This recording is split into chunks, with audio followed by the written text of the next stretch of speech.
morning, good afternoon, good evening, good whatever time of the day it happens to be while you're watching. My name is Matt Doyle. I'm a UK-based author and occasional voice actor, and this is my Cabinet of Curios, the show where I look at horror media that is a little bit unusual, a little bit obscure, or sometimes just a little bit underappreciated, at least in terms of the UK market.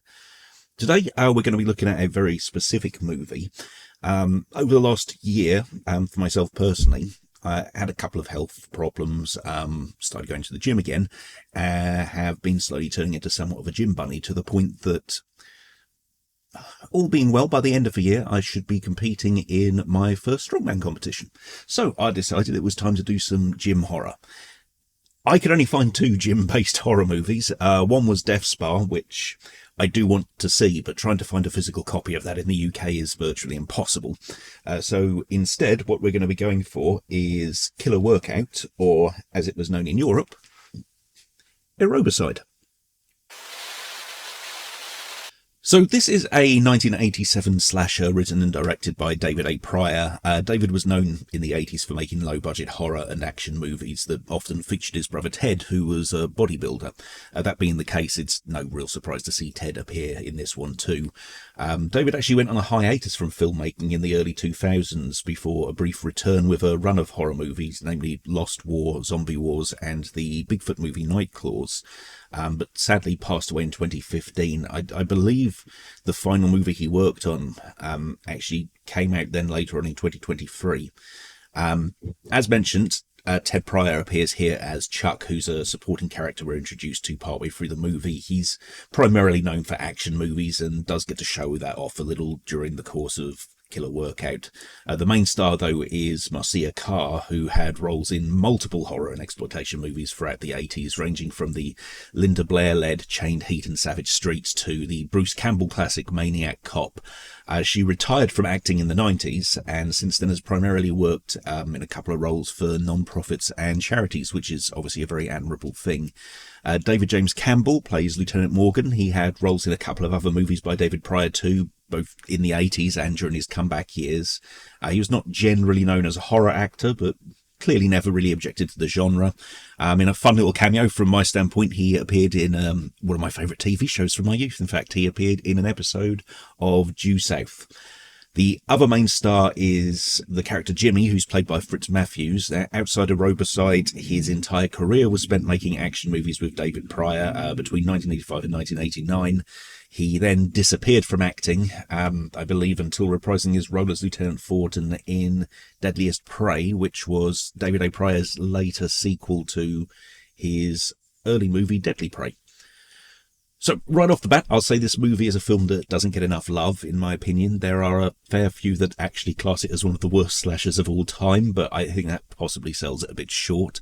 It's definitely not a stone-cold classic that spawned an ever-ending train of unnecessary sequels, but there is some fun to be had here, and obviously there's going to be spoilers ahead, so if it's the sort of thing you want to see without knowing the plot twists, go and obviously watch it first. But you have been warned.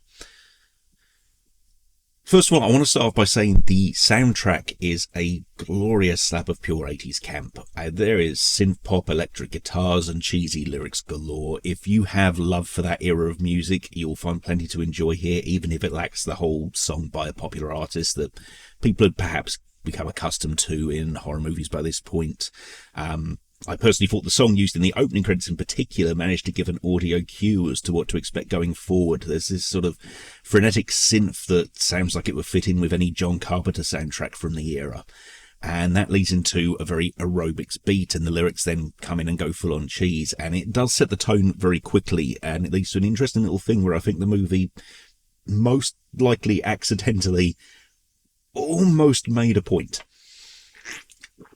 You see, during the credits, we get what is essentially an extended workout video. It's very much in line with what you'd see in the late 80s and early 90s on VHS or on morning TV shows. I know in America, I think was it Jane Fonda was the big name. In the UK, we had people like Lizzie and Mr. Motivator.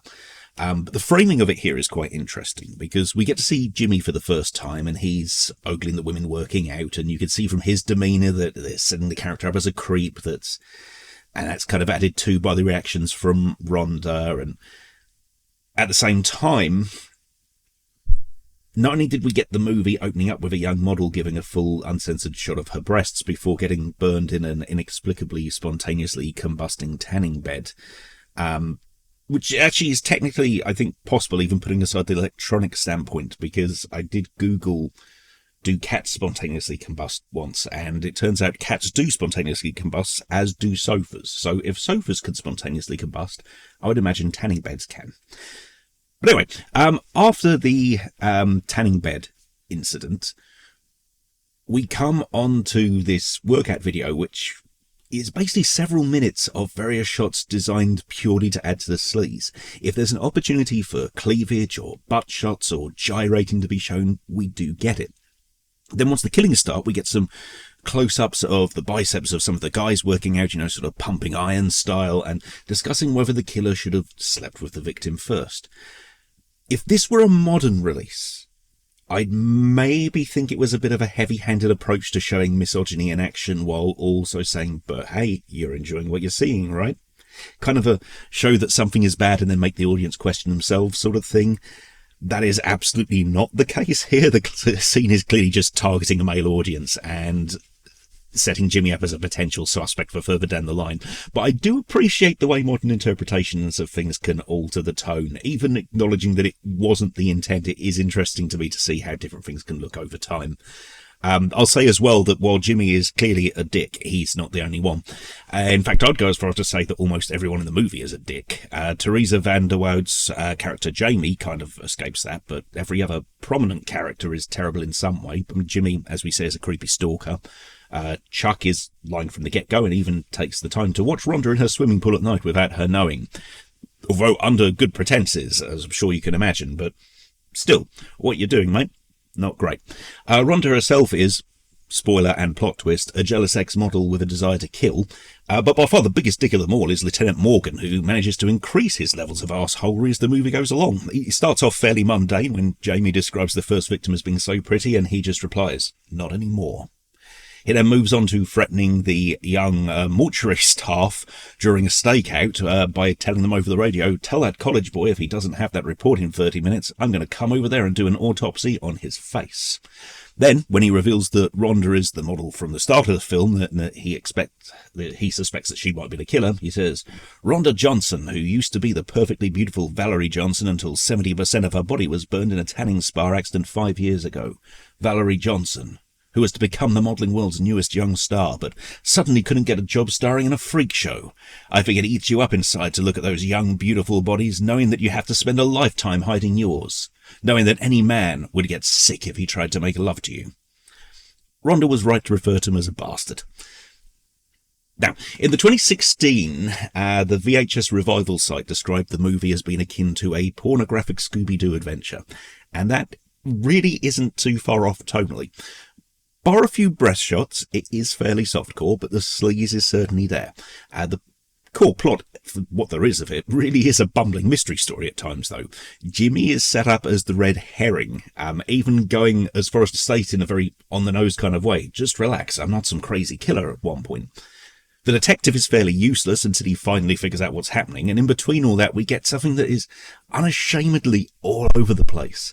The kills are not as in your face as some may like, but we get a body count that ends in the double figures, and then the Pryor brothers action movie DNA kind of creeps in via the ongoing Jimmy versus Chuck saga, which starts with a fist fight that would have fit in with any which way but loose knockoff, which Chuck wins. Jimmy then gets his revenge in a sort of martial arts battle by the swimming pool that kind of comes out of nowhere, and he gets the no-seller rake to the leg and then kick Chuck into a pool after a bit of a sort of static wobbling that really just kind of needed Shao Kahn yelling, finish him, before the final blow. The rubber match in the trilogy was less a hit and run and more a hit and stab involving Jimmy's car. If you like cop movies, Morgan and Jimmy have a chase scene in a fight for a concrete factory that was ripped straight from every direct-to-video hero cop movie of the era. And it also features the most literally Scooby-Doo moment of the whole film. There's a scene where the camera is kind of set behind one row of concrete slabs, and you can see through a gap into the next row. And in there, Lieutenant Morgan kind of walks up the aisle, kind of looking around, like, what's going on? Can I see him? And then as he walks out of shot, you could see a hole into the next aisle of concrete slabs, and you see Jimmy walking back the other way, again doing the same sort of looking around thing. You almost just need them running through doors in hallways opposite each other. It was absolutely wonderful. Then there's a climactic showdown between Morgan and Rhonda where the cop monologues like a Bond villain while talking about the blurred lines of good and bad, and that pretty much tops off what is an absolutely beautiful little mess of a movie. Now, if you can't tell, some of my enjoyment here does come from the movie being technically a bad movie. There are some logical jumps. Morgan taking Rhonda out to the woods in the middle of nowhere with a shovel really should have raised some alarm bells, but she seemed genuinely surprised when he decided he was going to monologue at her and try to kill her. Then the shovel came back to bite him in the arse, so it's all good. I would say as well, the slasher's signature weapon, it's one I haven't seen before or since, being that it is a giant safety pin that is later revealed as Rhonda's keyring. Now, I had issues in Terrifier when Art was sawing the woman in half, and I was just kind of left thinking, what the hell is that saw made out of to go through the body that easily, especially going straight through bone like that? So you can imagine the logical issues I have with the idea of a key ring safety pin, even if it is like that long, sort of just going straight through someone's skull. It doesn't really make a lot of sense, but honestly, if you like campy bad movies, this may just fit the bill for you. It hits all the expected story beats of a slasher while throwing in a bunch of other random things for good measure. The characters are mostly one-dimensional, but you will have definitely seen worse, I'm sure. The setting isn't used that often, so it has its own identity in a way, and at under 90 minutes, it is a good way to kill some time of an evening without having to think too hard about subtext or having even just too high of an expectation overall. It is not ever going to be viewed as an instant classic movie or even kind of the higher end of the B-grade slashers, but it is one that is still a lot of fun now, providing you can look past all the things that you would expect, like the weird plot points, the kind of mixed bag of acting and things like that. But what about you? Have you seen Killer Workout / Aerobicide? Is it something you enjoyed? What did you think of it? Have you seen Death Spa? Is it worth me trying to hunt the damn thing down? And can you think of any other gym-based horror movies? Because if there are more, I'd be interested to see what they did with it. So let me know in the comments below. And until next time, later.